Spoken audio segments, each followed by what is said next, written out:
And I'll record.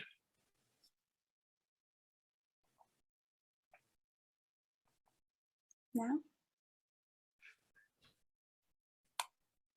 Good evening.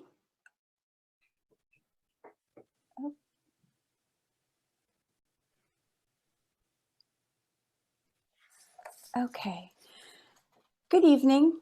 Thank you for joining us this evening for the Teen Mental Health program that we're putting on here for the Anne Arundel County Public Libraries. We've collected a very wonderful panel this evening to discuss what they're seeing with teen mental health here in Anne Arundel County. We have three panelists joining us here this evening. We have Catherine Madison, who is joining us from Adolescent and Family Services for Anne Arundel County Health Department. We also have Stephanie Trice, who's joining us from Anne Arundel County Mental Health Agency Incorporated. And we have Dr. Pamela Brown, who's joining us from Anne Arundel County Partnership for Children, Youth, and Families. To get things started here this evening, I just want to pose the question to the panel. Well, actually, I had one housekeeping item that I wanted to bring up before I actually address the panel. I did want to let everyone who's participating know that we will be recording this and hopefully posting it to the YouTube channel for Anne Arundel County Public Libraries within the next, probably at the end of 2 weeks by the time we get it up on the channel. We'll try to follow up with you with a link for that when it's available. So I just want everyone to know that you can do that. Also, the chat is open for questions. If there's anything that the panelist is discussing that you'd like to ask a question. There's also the Q&A section for anonymous questions.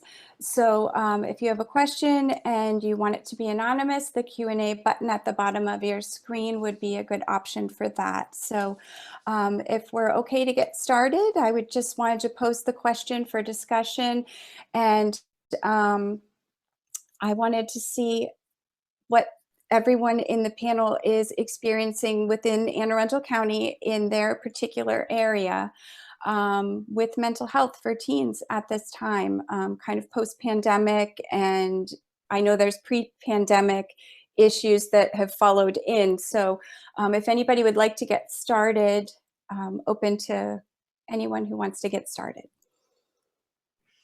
I'll start. So okay. We actually, crisis response is actually part of our organization for those folks in our audience who were not aware.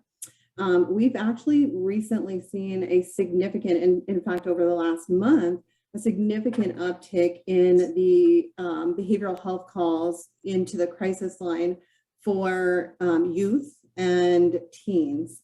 So I think that is related a lot to individuals struggling, just trying to come back from being out of school so long with the pandemic and returning back to school and trying to get back into a normal routine has been really challenging. It's also presented a lot of behavioral health concerns that we're seeing. So. And my work, Julie, is really with families. And mental health comes up as one of the many challenges that is happening for families at the moment. And obviously all of us have lived now through 2 years of a pandemic that has created absolute disruption in our lives, trauma, lots of sickness, lots and lots of changing directions that I think is very difficult for everyone, never quite knowing, what's happening next, what we're supposed to be doing. And I think all of those things have led to a sort of generalized anxiety that's almost like a community anxiety. So if you think of it like the anxiety has all gone up. And then the teens themselves, who, because their lives, I keep thinking about this, their lives are much shorter. They've actually spent a longer time and in a pandemic, and actually through some of the years where they're already going through a whole lot of changes, in terms of their development, in terms of their hormones. So that's the sort of backdrop for them, a time when they should have been learning from one another, lots of social interaction, lots of body cues, all of those things were removed for a long period of time. And then I think everybody seemed so surprised when we went back to school and there was a lot of anger, there was a lot of fighting. Well, yes, because the level of sort of frustration and fear and anxiety was inside families and then in the neighborhoods and the communities. So it was a heightened level. And then if you add in some of the low-income communities, the amount of trauma that happened because the case rates were higher, because parents lost their jobs, faced eviction, all of those things added to the family anxiety that then rubbed off on teens. So I'll stop there and let Catherine talk. Yeah, well, just piggybacking on what both of you have said. Yeah, the COVID epidemic has just really caused stress across the board in families. And we have seen a lot more referrals coming into our clinic for anxiety and depression among adolescents. For whatever reason, the pandemic seems to have been harder on girls than on boys. We know that just that re-entry back into school after virtual learning has been a significant shift for them. Some of them are worried because they feel like they've fallen behind academically after a year of virtual learning. Some of them have lost family members or know people that have died because of COVID, and there's some anxiety about even returning into school because of the contagion fear. Social relationships have shifted during the pandemic. Friendships, that whole social landscape that was familiar before the pandemic has changed. They're not connected to the same peers that they used to be. Perhaps for whatever reason, people have moved away from each other, and so they have to make new friends. So this creates a real challenge for families and for schools, because hopefully kids have interests and strengths and they can pursue enrichment classes that put them in touch with other people with similar interests, and they can rebuild those social connections. But when you talk about loss, it's not just loss from death, it's loss of social milestones, things like graduations and proms and all of these social markers that kids look forward to. And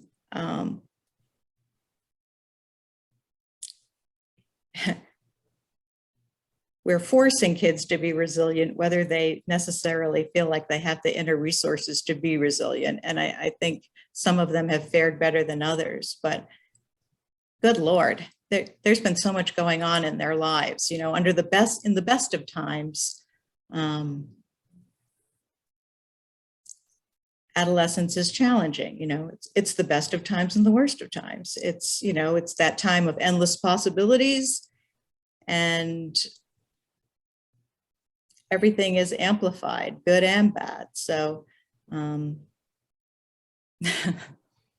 COVID has just cranked it up a notch. And we as mental health professionals, certainly crisis, cricket, we see it we see it everywhere. So yeah.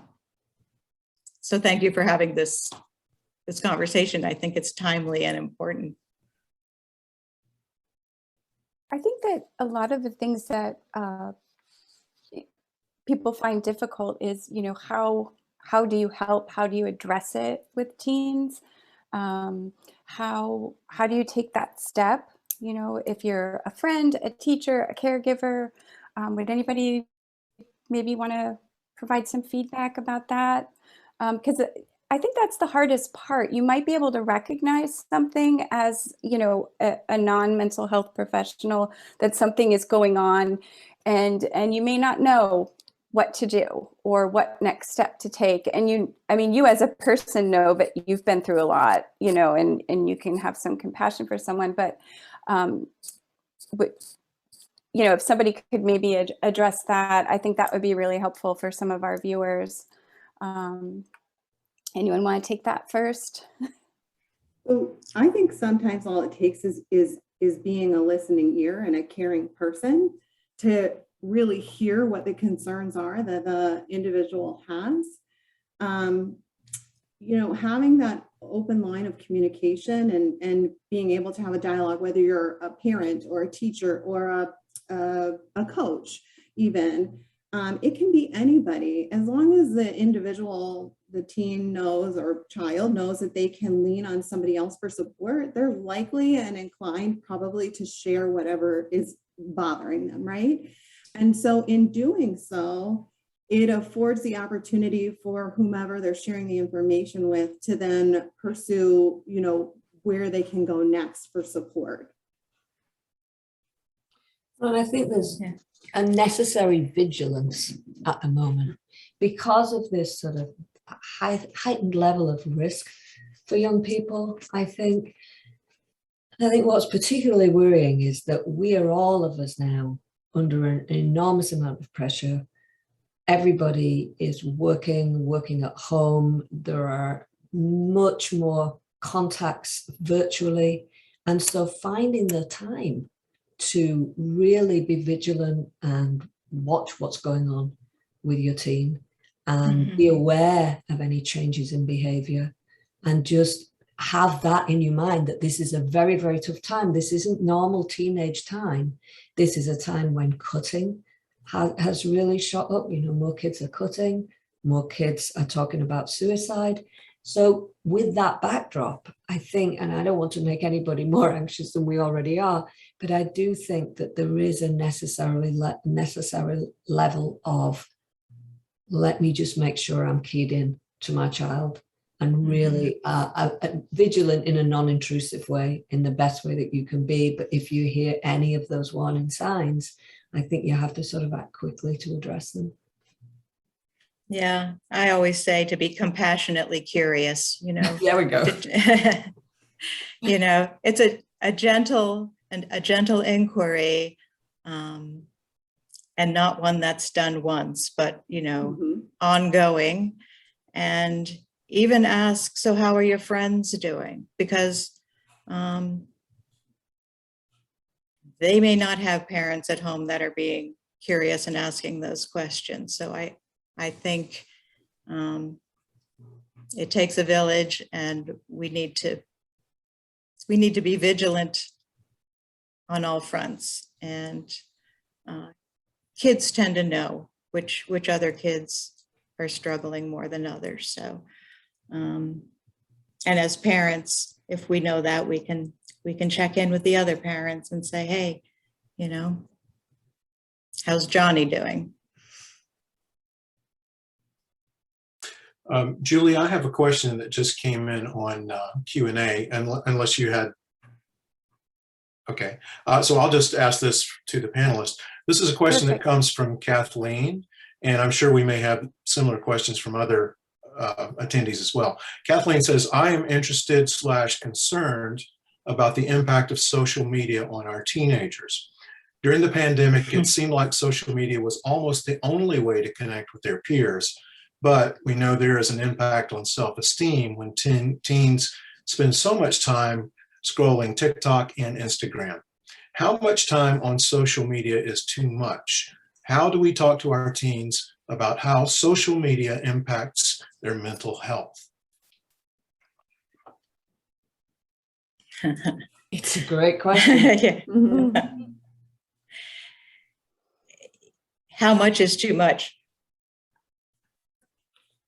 Well, the first thing they need to know is that it's all fake, for one thing. I mean, anybody on social media, you know, they have the Ring selfie lights, and, you know, nobody wears the same outfit twice. And, you know, they are very skilled at creating a certain persona and image, and it's just not real. It's not realistic. So from that perspective, I think girls especially tend to compare themselves, and, you know, there are apps that can make you look thinner. I mean, it's really what you can do with filters and things nowadays, you have to just look at it as entertainment and definitely limit your time, I would say. I don't know what my other colleagues think, but there are some good things on social media, but, you know, beware. So obviously we've had a perfect storm because we were actually encouraging young people to be on screen all the time. They were doing it for school. Parents were on screen all the time. And we have all moved into the place of using the screen rather than talking to one another. Mhm. And I think that has happened across all age groups, and we've all got used to doing it. And so we are no longer, as families and neighborhoods and communities, interacting with one another in the same way as 5 years ago. And that's been a sort of slow build, I think, and the pandemic speeded it up. But what fascinates me about what's happened for teens is the notion of a screen presence has become incredibly important. So that idea that the screen presence defines you rather than you being defined, you are the person, I find the most challenging, because that is where it has moved for them, and it's very, very important. So it really is, and we all know this is pointless forbidding teens to do things like that, because it just makes everything, makes it more likely it's going to happen. But I think for parents, trying to create environments where other things happen, sitting down for a meal, watching a movie together, things that are not one person doing this with no interaction, a way to hold your kid's hand, put your arm around your kid, anything that breaks that sort of screen person thing and makes them feel real. Because I think the screen presence is now the most important defining piece, and Insta and all the rest of them obviously are making a huge amount of money out of that, and have made many of these things addictive. And so I think for us, first of all, we've got to realize we're doing it too, and we're doing it around young people, and we are not paying attention in the same way because we're busy talking to our teams while we're doing this.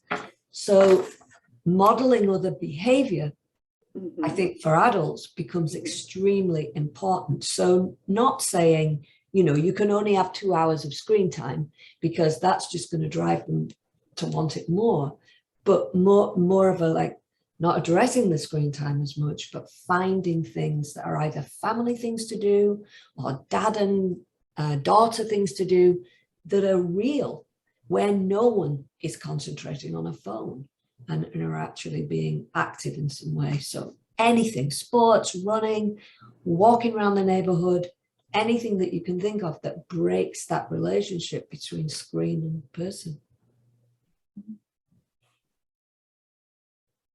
So Pam and Catherine summarized very nicely.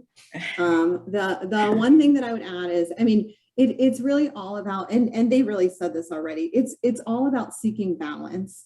It's about, okay, yes, you can have your screen time, but also let's get out and take a family walk together every night, or let's play a game. But doing something as a family where you're setting your devices aside, where everybody's setting them aside, and the parent is modeling that behavior for your kids is so critical.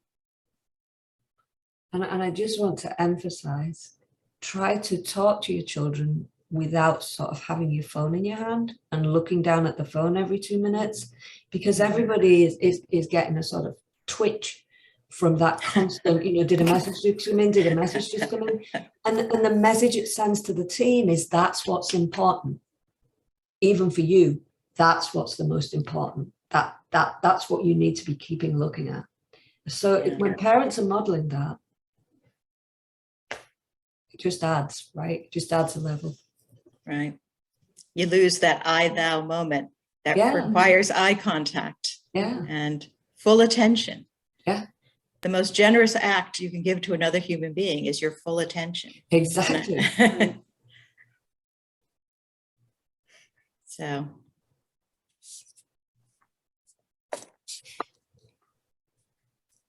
Julie, I think you're muted. You Am muted, I- Julie. There you go. I'm good. Yes. Yes. Okay, sorry about that. I just wanted to go back to something that you had mentioned before. One of the panelists had mentioned, being a good listener and recognizing those warning signs. So just for maybe address what those warning signs are for, for a friend, a caregiver, a parent, sticking out, that we should be recognizing as a warning sign. Where do we go? What do we do after we figure this out? So maybe if we could just talk about that a little bit. So part of it is Sure. when, sorry, Catherine. No, go ahead. Part of it is when we start to notice that people are disengaging from activities that they normally take joy in. That's a huge warning sign. Things that they normally engage in, that they really find joy, and they stop doing those things suddenly, or even not suddenly. It could be, slowly they start, hanging out with their friends less, or doing a particular activity that they normally love to do. That's when you have to, take notice and be mindful of what's going on, and make sure that you're having that dialogue, and then pursue what the possible avenues are for assistance in those cases. Anything that's secretive behavior, so that is hiding, keeping closed doors, long sleeves on clothes in the middle of summer. If your child is suddenly only wearing long sleeves, you might want to think about whether they're cutting. That's usually can be a sign of a child cutting. So any sort of withdrawal from the family. I'll hand over to Catherine.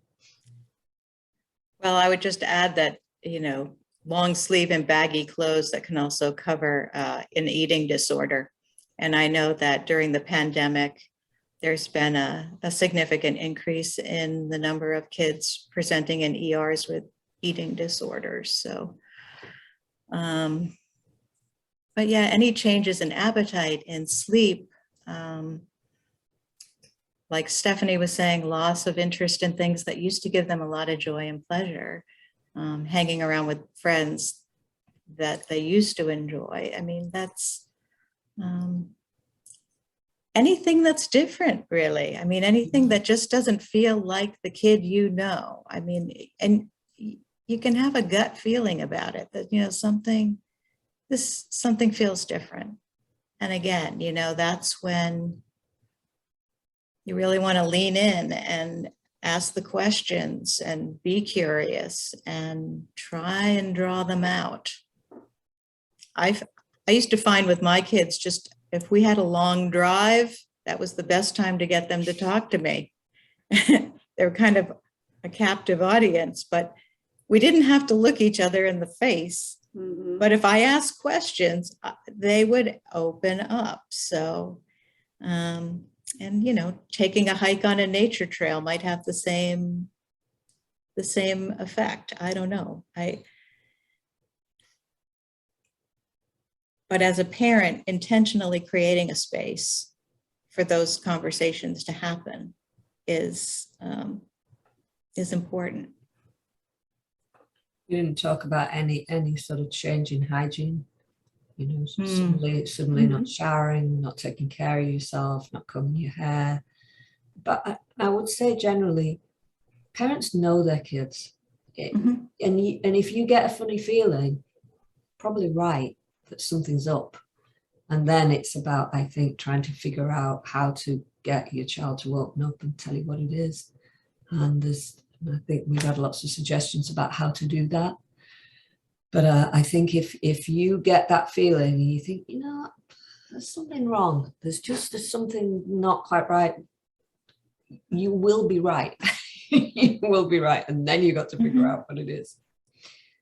And obviously anything that's, you know, I don't want to live, anything drastic like that, that you've got to get on things like that, because whereas it's usually an expression of terrible pain, there's always the potential for suicide in extreme cases. And I just think you have to, you know, you have to be aware. And if that is the case, there's a common misperception of, you know, whether it's right or not to ask a child directly if they're considering suicide, and it does not plant the seed. I want that to be made clear, that it's really important to ask that question, and it can really invite an unburdening on the part of the child, because you've brought it up, and then they can share what they're feeling and why they feel so hopeless and helpless. And then you can help them get the help that they need. So if you have a suicidal child, or you suspect that you may have a child with those thoughts, ask. It's awkward. I get it. It's awkward, but it's important to ask. Mm-hmm. Julie and panelists, I have sort of along those lines, actually several questions are coming in. One that is maybe related to that is an anonymous attendee asks, do you have any suggestions for me to deal with my child that has become violent?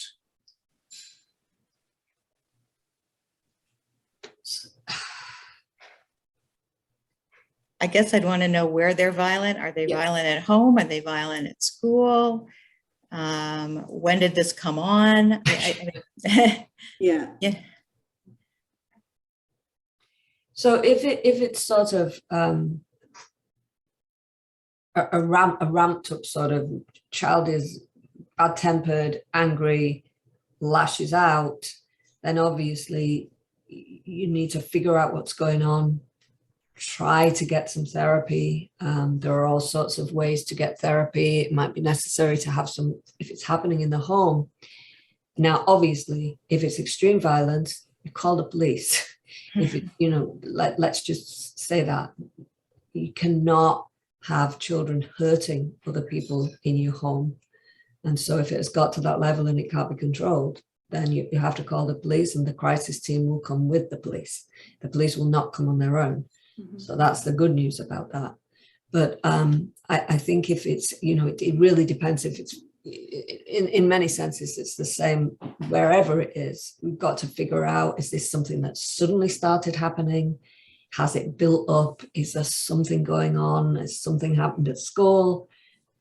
It's what's going on underneath it, I think. And then how do you, both as a family or an institution, address those issues? And honestly, it is usually through some sort of therapy, either individual therapy or family therapy. Sometimes you can use peers and peer support, but there's so many pieces. And Catherine and Stephanie and I spend a lot of time talking to families and sort of teasing out how it started. What were the warning signs? Where did it begin? Was there a moment? Did it just sort of creep up? Did this person suddenly become violent? Could you tell there was something wrong? So I mean, it's hard to give and this is what you do without really knowing what's going on. But it's often a family issue, and so it all has to be teased out.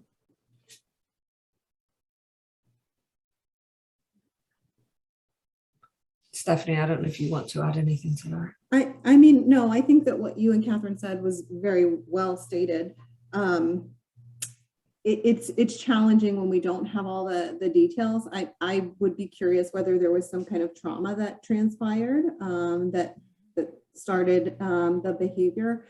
But I mean, the biggest thing you can do outside of getting some therapeutic supports, which I think is absolutely a great direction to go in, is wrap your child with support. Just let them know that you unconditionally love them and support them no matter what. I think that's always an important message for us to send to our kids.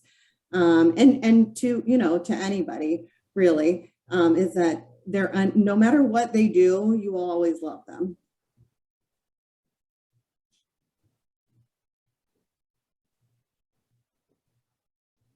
Do we The- have any the- more? The Oh, I was questioner, gonna yeah, I'm sorry. The questioner, since as you were speaking, said that apparently the child is violent at home and there was not a traumatic event in place. So, I mean, it could just be related to the fact that like many of the young people in our community are dealing with now is and like us as adults are dealing with that trauma from the pandemic. It has been, the last 2 years has been beyond challenging, and being away from your peers at school, and being in a home environment for 2 years has been more challenging for some kids than it has some kids responded very well to virtual learning while other children did not. So it could be related to that. I'm not going to say it absolutely is, because obviously I haven't assessed your child. But I do think that Pam was spot on with, seeking some additional support would be appropriate probably at this juncture. And Yeah.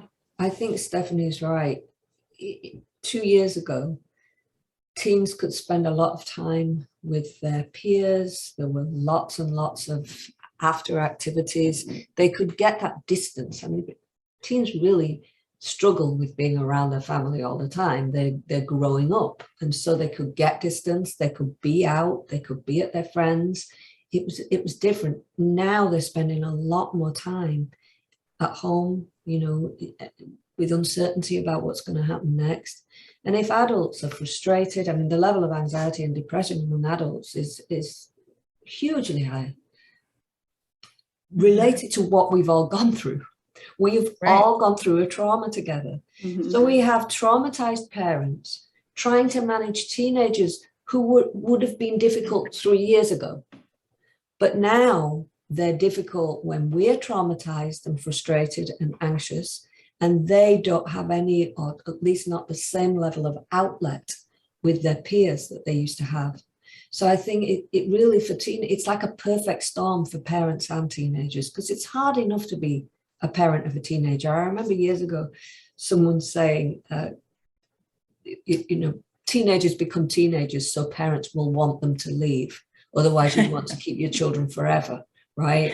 And I think if you add that, the general sort of teenage rebellion and disobedience, and then you add all these other pieces, and adults are more violent. It's not just teens. Mm-hmm. We've seen domestic violence on the increase. We've seen gun violence is much higher. It's to do with what is happening to us. And so I know that doesn't help a parent trying to manage a violent teenager, but it does give some explanation for what is going on. And so I think we have to think about what we used to do when when we were managing teenagers. How did that feel and what did we do? And then try and put some of those techniques in place. Mm-hmm. But again, if the child is very violent and hurting people and you're in danger, and believe it or not, some parents do become endangered by their teens, then you have to call police, and the police will come out with a crisis team. Yeah, and we know that kids act out at home sometimes because that's the safe place to do it. Yeah. I mean, they take it out on the people that love them the most because, that's just the way it is. And the violence is concerning, but I'm also thinking that anger and irritability are also classic symptoms of depression and adolescence. So this teen may really have a serious major depressive disorder going on, and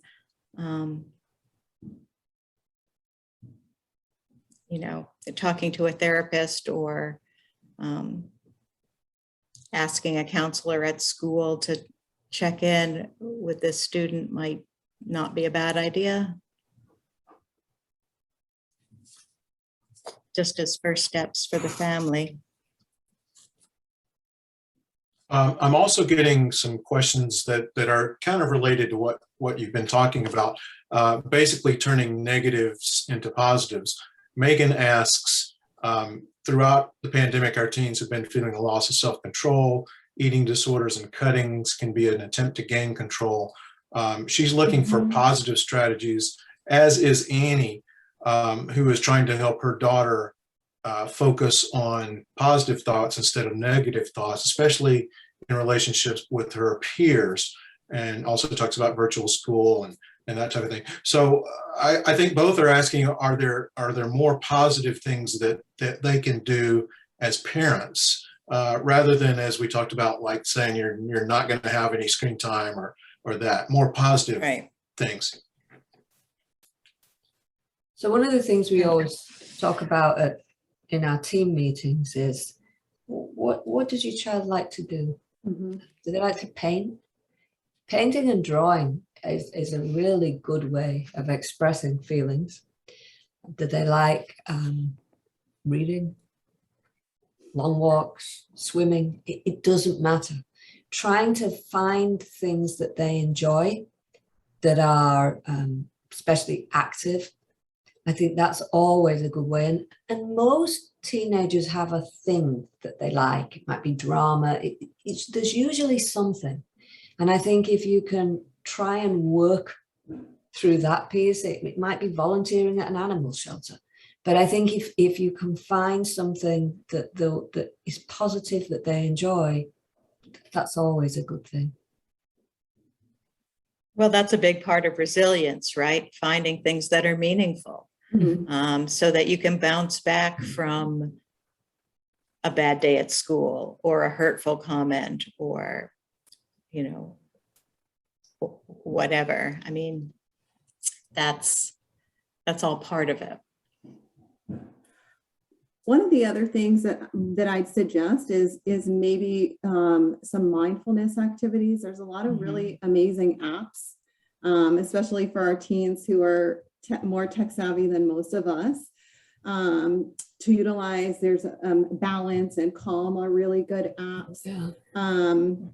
I think that one of the other things that I want to mention is, and it may seem very silly or trivial, but I would suggest to you all that, and because I have one, I'd suggest that you have your kids find a theme song or a positive song that can kind of bring them out of a funk when they're having a bad day, right? So I've got a song that I listen to if I want to make sure that I'm going to have a good day.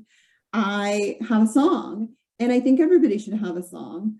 And like I said, it seems trivial and silly, but it works. The other thing that I think is really helpful is visualization, and just having your kids focus on the things in that day that went really well, as opposed to focusing on what went wrong that day. But at the end of the day, counting your blessings and making sure that, you're grateful for whatever the things are that went really well that day. And, the things that went poorly, they can go off to the side until the next morning to deal with. And I'd like to just put in a plug for sleep. You talk about things that are often overlooked, but the recent youth risk behavior surveys had something like more than 80% of teens get less than 8 hours of sleep a night. And you really need eight or 9 hours of sleep in order to function well, manage your, be self-regulated, and, not only, sleep is not only important for memory and learning and for your body healing, from aches and pains and wounds, but it's also really important for your emotional well-being. And so kids that go to bed with their cell phones are really doing themselves a disservice. The only exception to that is if they listen to, like Stephanie was saying, there are some apps that have they have apps that relax you for sleep. There are actual stories that are told, I mean, that adults can listen to too. But it's a way to let go of the day, relax, and ease into sleep. And if your kids start getting 8 or 9 hours of sleep, they'll be able to cope a lot better with whatever the day presents. So I'm a big advocate for sleep hygiene.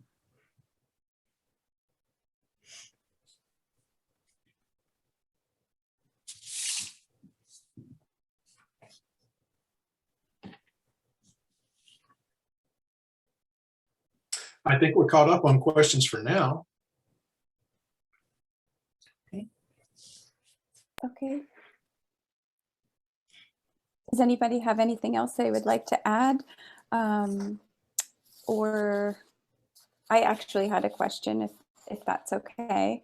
I was wondering if I was, putting myself in the position of somebody who cared about another individual that I've recognized, okay, they need therapy, and I know nothing about it, and I live here in Anne Arundel County. What do I do? Where do I go? How do I do this? So Well, go ahead. No, Catherine, you start. no, I was going to say that I would go to the mental health agency because That's what I would have said.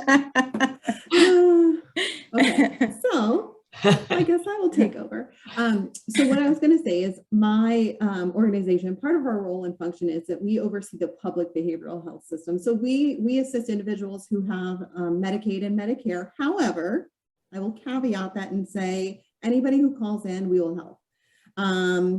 So the mom on the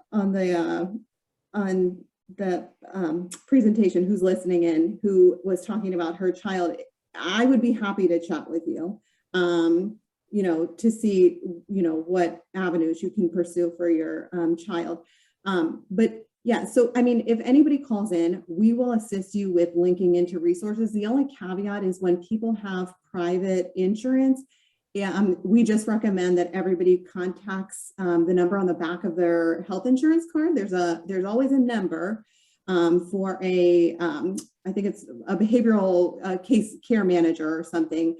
There's typically usually a separate line on your insurance card, and you call the number, you ask to speak to a behavioral care manager, and they can make sure that they're also providing you with the best resources in your area that accept your insurance, because we can't speak on the insurance piece, since we like I said, focus on providers who accept Medicaid. So typically, if we've got a caller who calls in and has private insurance, then what I will do is I go to the internet. It's not always, it's not always the most accurate. So that's why we always just make sure that they double back with their insurance company. And you can always talk to your school system. They have school-based mental health services. And so that's always another option. Our school system has set in place some really good services. They have social workers and psychologists. They have pupil personnel workers, and they have school-based mental health. So never be afraid to deal with this through the school system too.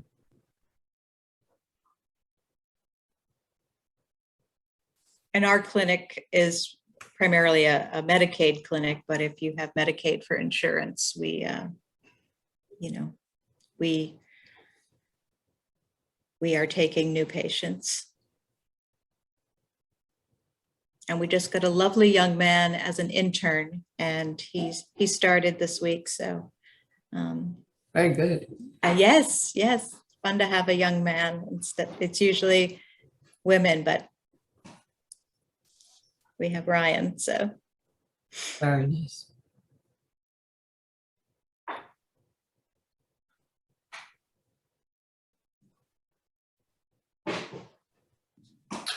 We have another question that just came in. If you would, the panelists would like to address this.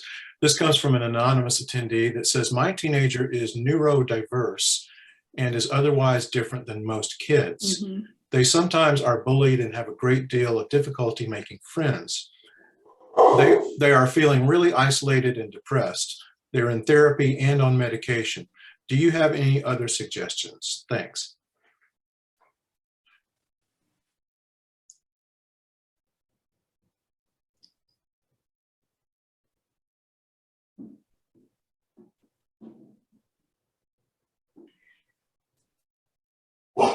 And let's see. So it's a teenager. So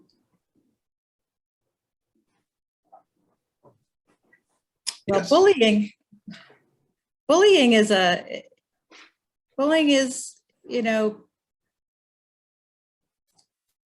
can take a lot of different forms. I think as a parent, it's important to empower the child and problem solve with the child on what they want, what they would like to see happen. Because we're building resilience, right? That's why we're here. We want to empower kids to be co-authors of their, you know, any kind of strategies or plans that involve them. It's also trauma informed to do that. But if we're building resilient kids, we want to make sure that they have a voice in what happens. You don't want to just go to the school and, you know, have the mom take over or the dad take over. I think it's really important to involve the kid in the process. I was thinking about animals. There's a lot to be said for an emotional support animal. And if you can't have a pet in your house, I know horseback riding works really well for some children. But I think connection with animals can be really important because they are so they have no judgment, and it's something to love and take care of and respect. So I don't know if the person has a pet, but and if the family wants a pet, but that certainly can be something that can change a child.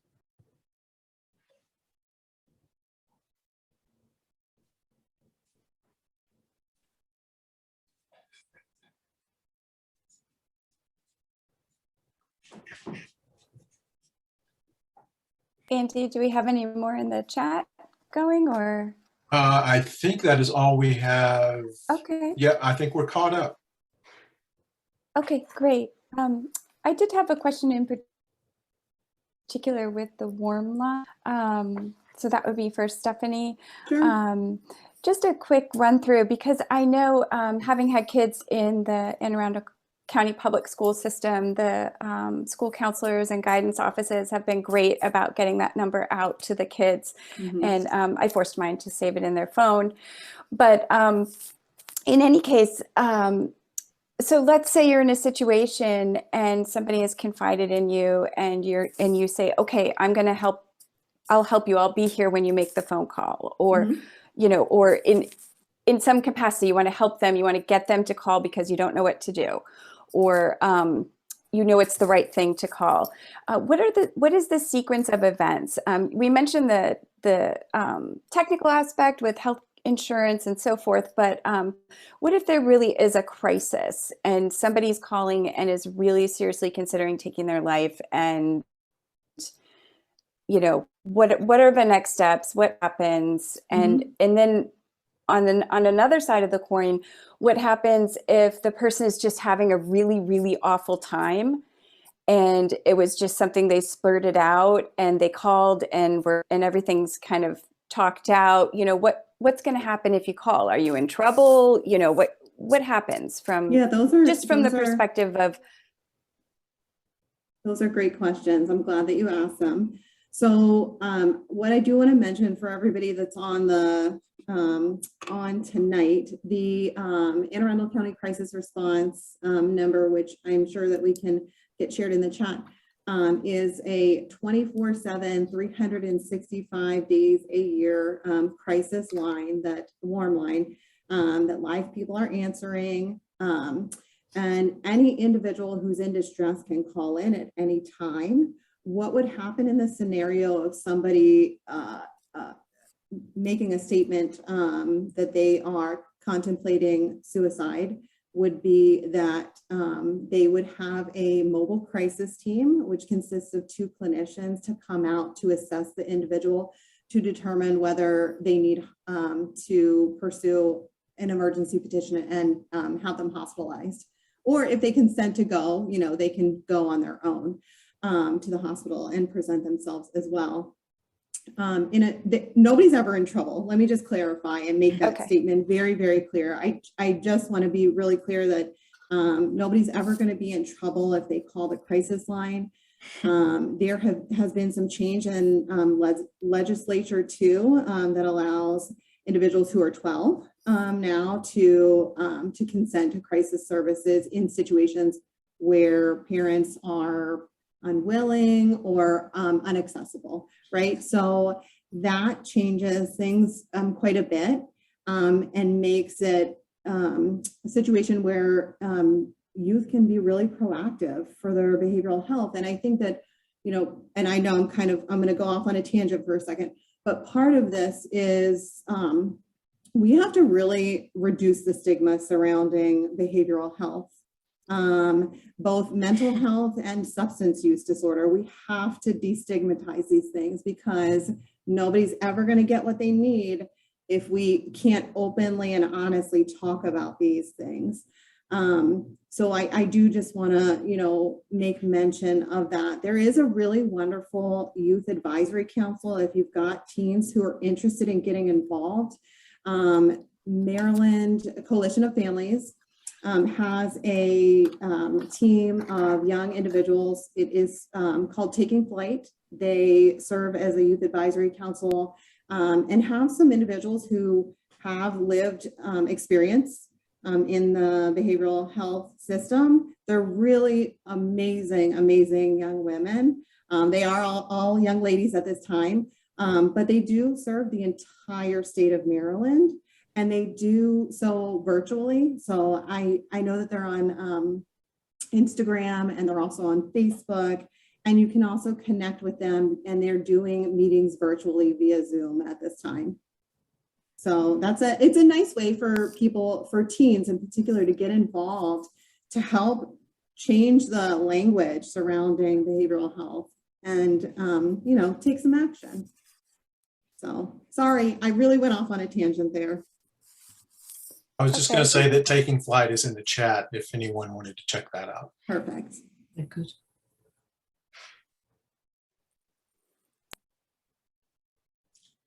I also heard from Ryan Votlin, who's head of student services, that on the Brightspace page that kids look at every day for their coursework, they have a page that encourages kids to reach out if they need help. And they have the suicide prevention hotline, they have the crisis text line, and they also have the crisis response line on that. And the links are embedded in the images. So if kids are on the Brightspace page, they can just get right into those resources. So and so for anybody on this call, the crisis text line, I'm glad you brought that up, Catherine. The crisis text line is 741-741. And your kids can use that.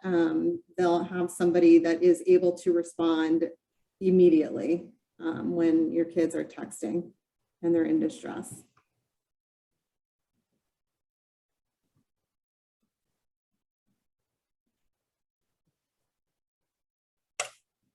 I just wanted to ask, we're about 8 minutes left in the presentation today. So I just wanted to ask the panelists if there was anything in particular you really wanted to share with our viewers this evening. So I just wanted to take this opportunity for you to kind of share some closing thoughts or anything that you think is really important that you didn't have the opportunity to mention earlier in the discussion. Julie, if I could, I'd actually like to share, several of us at the Anne Arundel County Mental Health Agency have the privilege of being on the statewide resilience committee. And there is a really amazing website that I want to share with everybody. It's called, it's www.mindresilience.org. If you go to the website, there are actually there's 6 core competencies of resilience. Oh, and I see that it's been linked. Thank you, Andy. If you go to the website, it will take you through the core competencies, and it kind of takes you through where in different age brackets where each individual should be. That being said, sometimes, and we do this training very frequently in the community, sometimes, you know, as adults, we're still working on stuff that a 12-year-old would be working on. So we want to make it clear that it's a very fluid process, but that website is pretty amazing. So, you know, if you all are looking for more information, please check that out. And I do also want to let you all know that if anybody is interested in a resilience training for their community or their church or, you know, anywhere, we are happy to offer that through the mental health agency. So you just have to, if you reach out to us, we're happy to get something scheduled. I think I want to end by talking about something we didn't talk about a lot, which is the stigma around mental health, which still exists. Now, I will say that I think that that stigma has actually got less during the pandemic. I think we've all got more used to talking about mental health and how we are feeling. And I think we have to keep that up. The only way to stop the stigma of mental health is to talk about it and acknowledge it and normalize it. And every one of us, I think, have had some sort of mental health issue throughout our lives that we probably rarely talk about. I have a generalized anxiety disorder that I've had since I was a young woman. And when the pandemic started, I thought, well, now everybody will feel just like I feel all the time. So now I've got all of this company in my anxiety because now everybody's anxious. But I think that, you know, everybody has something that has happened to them, a trauma that was terribly painful, that is buried. Who was it that said, you know, we're only as sick as the secrets we keep? And stigma's a bit like that. The less we talk about it, the more we make it seem scary and make everyone feel like it's something bad and that it's not normal and that somehow or other it's going to like stymie you and change your life. The truth is that millions of us live with diagnoses and have perfectly happy, successful lives. And so I think that is important. And it's important for those of us who I now say, didn't used to, wear your diagnosis with pride and talk about it, because then I think it makes it easier for everyone else. And it's almost like a responsibility. Pam, I'm really grateful that you said that. I think that is so true. And one of the things that I always like to preach and tell people is, you know, everybody can benefit from therapy and everybody's got an issue, whether they want to admit it or not. Everybody's got something, right? We all have something to unpackage, and it's okay. It's okay to not be okay, and it's okay to get help. Yeah. And it's not a reflection on your family if your child needs therapy. It's, you know, I think that's, that can be hard for some parents, but really it's, I think talking about stigma is the perfect way to end this hour, because it is the one thing that we need to get over. Yep.